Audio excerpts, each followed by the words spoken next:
Okay, we're finishing reading out behind-the-scenes information today related to classic Doctor Who serial, The Seeds of Death. Again, this is all sourced from TARDIS Data Core, the Doctor Who fan wiki. When Zoe lets the Doctor inside the Weather Control Bureau, he falls into the foam and she is clearly smiling as she closes the door. This is because Patrick Troughton genuinely slipped over, and Wendy Padbury was trying not to laugh.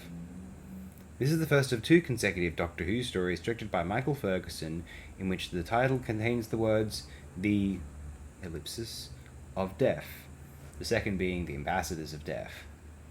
The Ambassadors of Death is one of the very best serials. I think that one's not as well considered for whatever reason, and even though season 7 is, Ambassadors of Death, like the imagery in that storyline is insane. That's part of the reason I consider, like, the consistency of Third Doctor is astonishing, I feel. This is the first story from Patrick Troughton's run to be released on home video.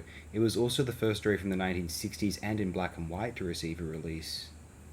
All the stories from the 1960s are in black and white. A subplot in episodes 3 and 4 in which Kelly was mind-controlled by the Ice Warriors was removed. That could have made things a bit clunky, yeah. I understand why they cut that. The script originally contained a line where Eldred reveals that his rocket achieved the first manned moon landing. This was altered to account for the likelihood that NASA would probably soon accomplish the feat. That would have dated the episode, yeah, for sure. It would have felt jarring, and then to have the fan base or one of these authors would have to retcon it. So, what have we got? Wendy Padbury liked her leather trouser suit so much that she bought it, and BBC bureaucracy required her to pay before the start of filming. Then in the scene where Zoe has to crawl through a tunnel, the paint on the set turned out to be still wet. Oh, that's a shame. Michael Ferguson disliked how slow the story was upon rewatching it. Well, you gotta fill 6 episodes, it is what it is. Episode 5 exists in its original broadcast format due to it being preserved as a 35mm film negative.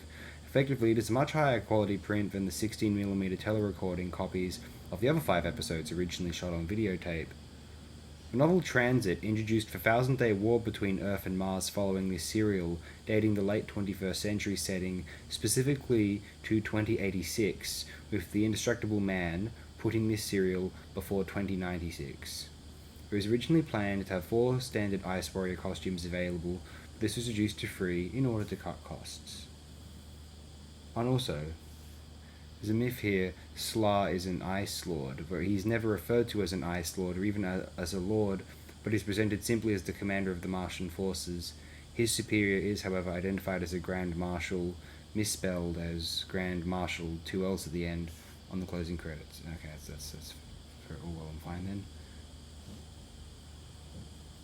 This might be interesting, here's some continuity. Obviously, the Doctor and Jamie have previously met Ice Warriors in the Ice Warriors serial. In Eternity Weeps, which is a novel, Tiamat is used to get to the moon.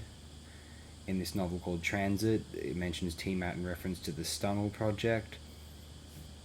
According to an audio story called Deimos, by the 23rd century, humanity believed that the last of the Ice Warriors were killed when their invasion fleet spiraled into the sun.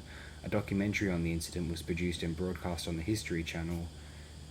And then according to a short story known as The Dark Side of the Moon, the Doctor later claimed in a guide he wrote that the Tiamat caused the end of the first great and bountiful space race. And that's all we've got for Seeds of Death behind the scenes information. Next time we'll just talk about the episode itself. If that's available in higher quality, I don't recall it being. It's not something I necessarily noticed the first time watching it, perhaps. We'll have a more attentive look at it this time. Thanks again, everyone. See you next time, I suppose.